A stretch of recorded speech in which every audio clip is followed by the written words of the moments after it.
I got you. How you doing, Don?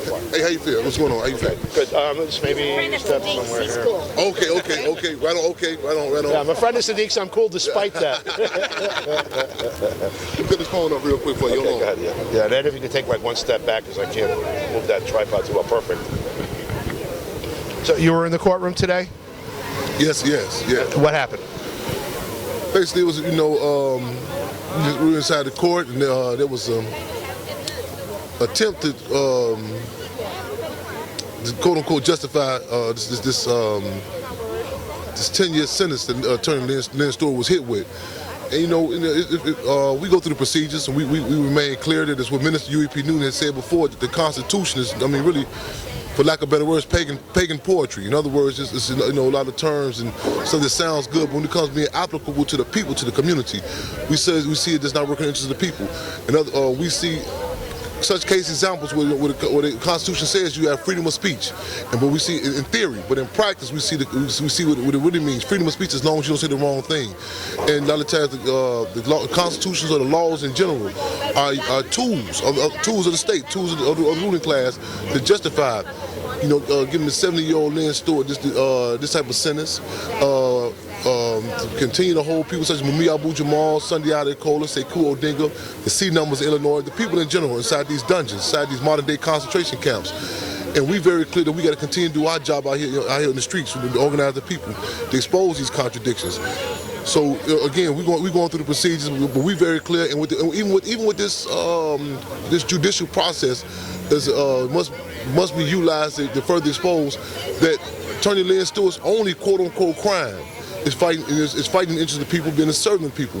Lynn Stewart came to see about the community in the courtroom. She came to see about the community in the community, and she still continues to see about the people.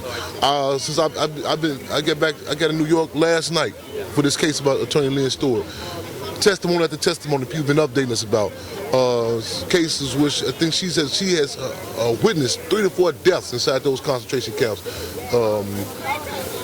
Even in her limited capacity, still, giving all she got, the aid and assist the struggles of the people.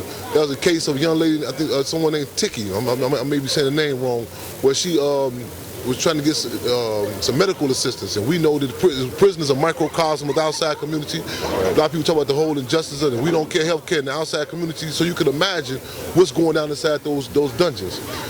And Lynn Stewart literally trying to help her get to the nurse's station. I use that term loosely, the doctor's office, whatever they want to call it, inside there. The staff told, they say that the lady wasn't sick, she had a stiff disc, so nothing was wrong with her. She subsequently, quote unquote, died. And I say quote unquote died because whether it be Merle Africa with the Move 9, we can't just dismiss we cannot use euphemisms and say these people just quote unquote died. These are murders, and in fact, when the quote unquote the repass they had for her when Lynn Stewart spoke about this case, she opened up. She charges murder. You follow what I'm saying? And we have to be very clear. That's the reason why Lynn Stewart was targeted. That's why she's continued to be targeted. You know what I'm saying? So our thing is to expose the contradictions. You know what I'm saying? That's a monumental step in moving forward for justice. Because as Malcolm X said, America's democracy is an hypocrisy. Again, Malcolm X said America's democracy is an hypocrisy. It's a facade. It's a front of freedom. It's a front that allows for former Secretary of State Hillary Clinton to go and occupy Azania, South Africa, and walk through Robben Island and say, oh, this is such an atrocity that Mandela was held captive in here 27 years. But right at the same time, during her husband's administration, you had Geronimo Gijaga doing 27 years. So it allows, for the U.S. to run around and, charge places such as North Korea, Iraq with human rights violations, and even against, when there was an attempt to put out for arbitrary prison inspections by the United Nations. The United States is the ones that fought against this. That's right. The state loves to perform their treachery in the dark. Our job is to turn the lights on and exposed the contradictions, and Attorney Lynn Stewart, is even while held captive, continues to attempt to flip that light switch on and expose these contradictions. One obvious contradiction, I mean, Lynn is obviously being prosecuted for her work in the community and for defending people, but the only thing they could come up with, the actual charges that she was convicted of and then the remand for sentencing, both had to do with speech. One with a press conference and the other for not sounding, repentant when she spoke in front of people. First Amendment. No doubt about it. No doubt about it. Again, and we got to be very clear when it comes down to the community. It comes to those who don't, work in the interest of the ruling class. Again, as Minister U.P. News said, the Constitution is pagan poetry. It sounds real good. And in fact, if you want to put some music behind it, it might be a nice rap lyric. You know what I'm saying?